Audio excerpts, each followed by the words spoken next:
Welcome to the Folktale Project. This is Dan Scholz. This week we're going to start, and not finish at all because it is a long story, a brand new tale from the Blue Fairy Book. This is a story that, much like two of our previous tales, The Sleeping Beauty and the Wood and Cinderella, you may have some familiarity with based on the Disney Corporation, but I will warn you that this version of Aladdin is very, very different. In fact, you may not be rooting for Aladdin for quite some time.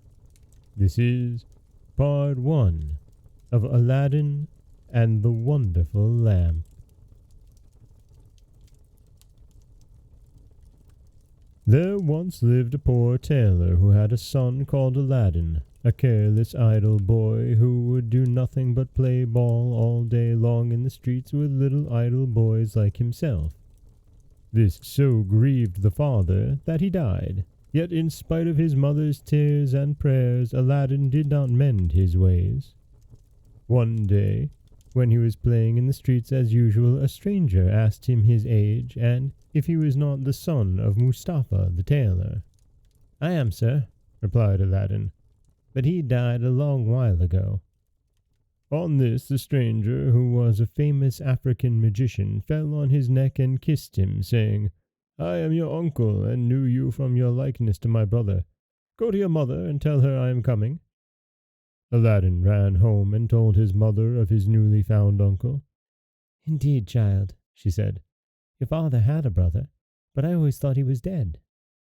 However, she prepared supper and bade Aladdin seek his uncle, who came laden with fruit and wine.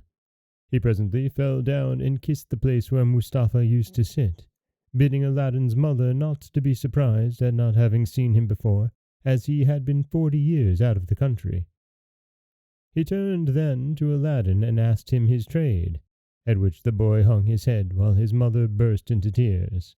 On learning that Aladdin was idle and would learn no trade, he offered to take a shop for him and stock it with merchandise. Next day, he bought Aladdin a fine suit of clothes and took him all over the city, showing him the sights, and brought him home at nightfall to his mother, who was overjoyed to see her son so fine. The next day, the magician led Aladdin into some beautiful gardens a long way outside the city gates. They sat down by a fountain, and the magician pulled a cake from his girdle, which he divided between them. They then journeyed onward till they almost reached the mountains. Aladdin was so tired that he begged to go back, but the magician beguiled him with pleasant stories and led him on in spite of himself. At last they came to 2 mountains divided by a narrow valley. "We will go no further," said the false uncle. "I will show you something wonderful. Only do you gather up sticks while I kindle a fire." When it was lit, the magician threw on it a powder he had about him, at the same time saying some magical words. The earth trembled a little and opened in front of them, disclosing a square flat stone with a brass ring in the middle to raise it by. Aladdin tried to run away, but the magician caught him and gave him a blow that knocked him down. "What have I done, uncle?" he said piteously, whereupon the magician said more kindly, "Fear nothing, but obey me. Beneath this stone lies a treasure which is to be yours, and no one else may touch it, so you must do exactly as I tell you." At the word treasure, Aladdin forgot his fears and grasped the ring, and as he was told, saying the names of his father and his grandfather. The stone came up quite easily, and some steps appeared. "Go down," said the magician. "At the foot of those steps you will find an open door leading into 3 large halls. Tuck your gown and go through them without touching anything, or you will die instantly. These halls lead into a garden of fine fruit trees. Walk on until you come to a niche in a terrace where stands a lighted lamp. Pour out the oil it contains and bring it to me." He drew a ring from his finger and gave it to Aladdin, bidding him prosper. Aladdin found everything as the magician had said, gathered some fruit off the trees, and having got the lamp, arrived at the mouth of the cave. The magician cried out in a great hurry, Make haste and give me the lamp." This Aladdin refused to do until he was out of the cave.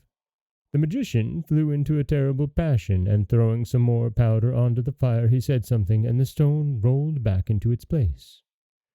The magician left Persia forever, which plainly showed that he was no uncle of Aladdin's, but a cunning magician who had read in his magic books of a wonderful lamp which would make him the most powerful man in the world. Though he alone knew where to find it, he could only receive it from the hand of another. He had picked out the foolish Aladdin for this purpose, intending to get the lamp and kill him afterward. For 2 days Aladdin remained in the dark, crying and lamenting.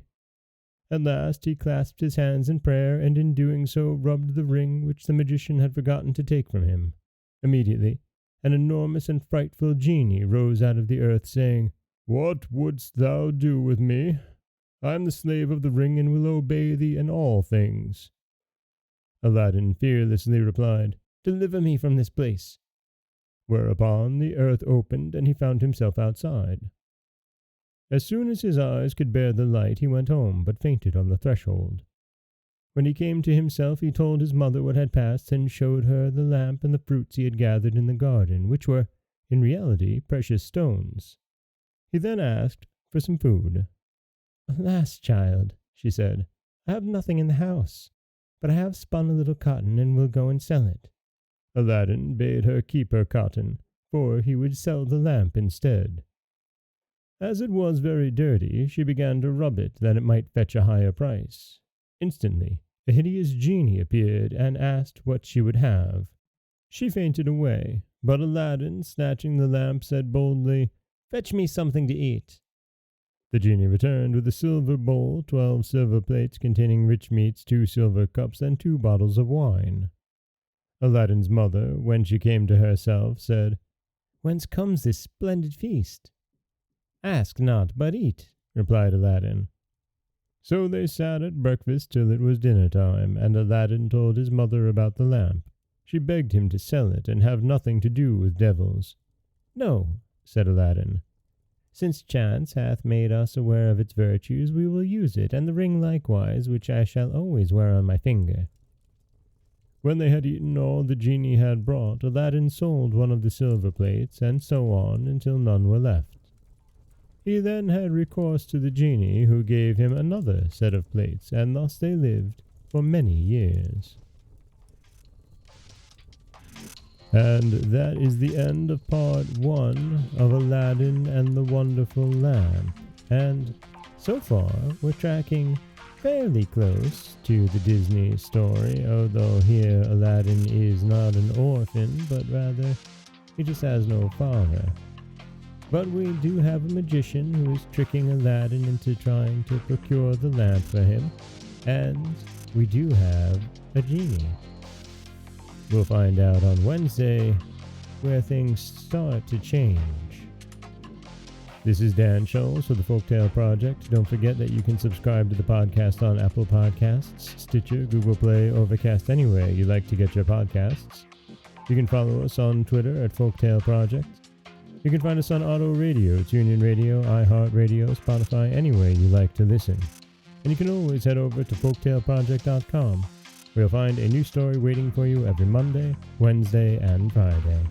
As always, thank you so much for listening.